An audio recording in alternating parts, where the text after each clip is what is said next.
This isn't a scene from Black Mirror. It's a lab in China.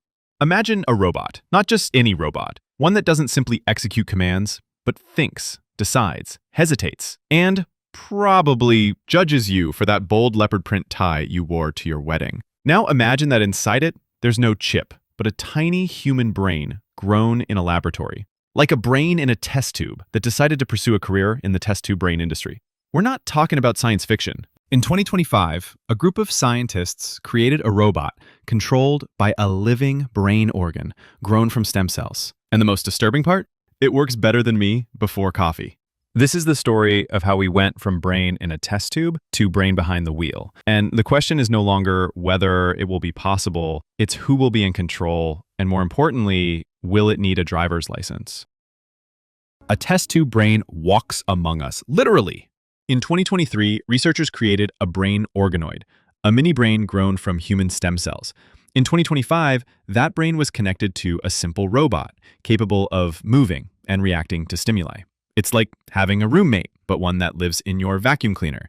Result, the robot learned to avoid obstacles, modified its behavior, and, according to researchers, showed primitive forms of learning. Basically, it did what my 25-year-old cousin still can't do, learn from his mistakes. Detail not to ignore, there was no code, no AI, just a biological brain connected to electrodes.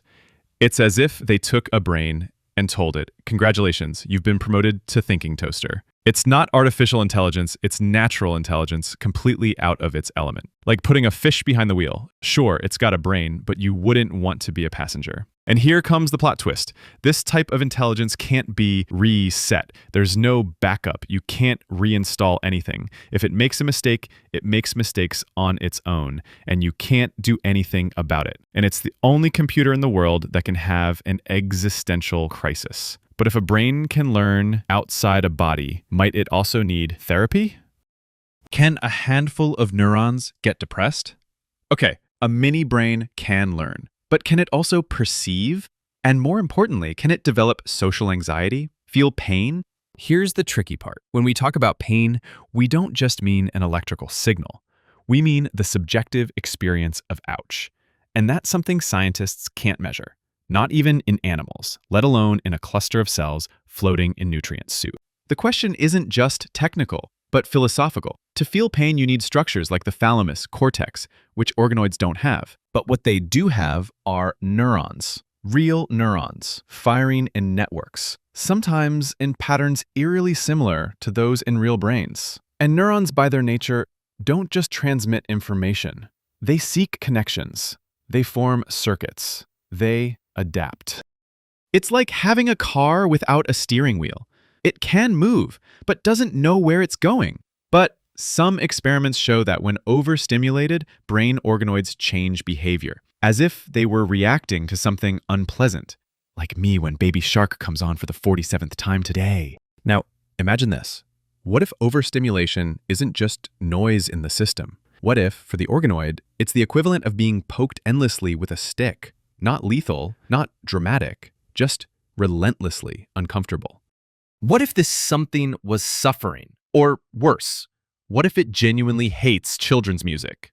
Some researchers even wonder if an organoid can adapt to avoid unpleasant patterns of stimulation.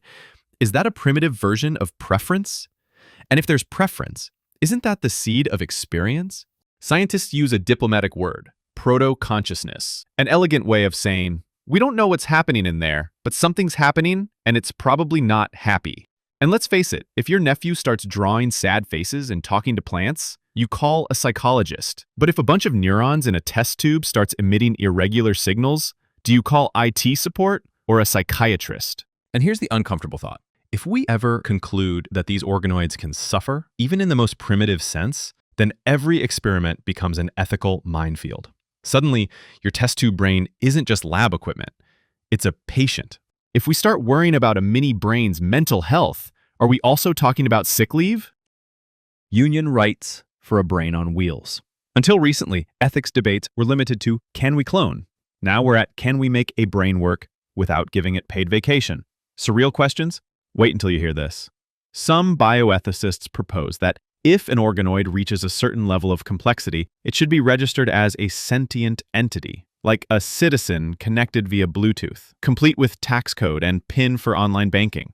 The point is that these brains aren't programmed. They're educated, like children, but without the possibility of going to university or disappointing their parents. And like every educable being, they can make mistakes and develop bad habits, like not responding to messages or watching too much TV. And here's the absurdity. We might soon live in a world where we need a law to prevent a biological robot from being workplace bullied. Excuse me, your Roomba has filed an HR complaint, says you keep calling it useless when it gets stuck under the couch. What if one day one of these brains decided to go on strike? Autonomy begins when you stop saying yes, boss. The BrainET project in China connected a brain organoid to a wheeled robot. The robot had to follow a path. Initially, it failed worse than Apple Maps circa 2012. Then slowly, it learned. We're not talking about algorithms. We're talking about real synapses that strengthen or weaken. It's like having an employee who learns on the job, but you can't fire them because technically they're also the company computer. This means that such a robot could, one day, decide not to do what we tell it. Not because it's rebellious, but because its schema of the world, based on experiences, stimuli, rewards, and punishments, no longer matches ours. It's like having a teenager, but metallic, and without the possibility of taking away their allowance. In practice, we could create brains that disobey for internal consistency. No, I won't clean the floor. I've developed a personal philosophy according to which dust is art. And it's not a bug.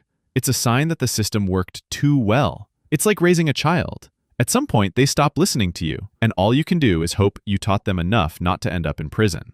But if that brain doesn't understand our world, will it use logic incomprehensible to us? Or worse, perfectly rational logic, but devoid of empathy? The morality of Frankenstein 2.0, now with Wi-Fi. In movies, robots rebel out of lust for power. In reality, they might rebel out of existential confusion.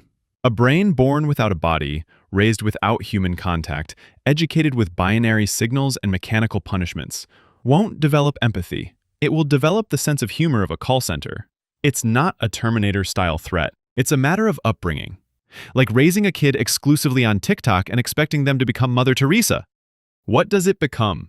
An organism that acts, responds, learns, but that has the emotional intelligence of a thermostat, that thinks it's never good enough.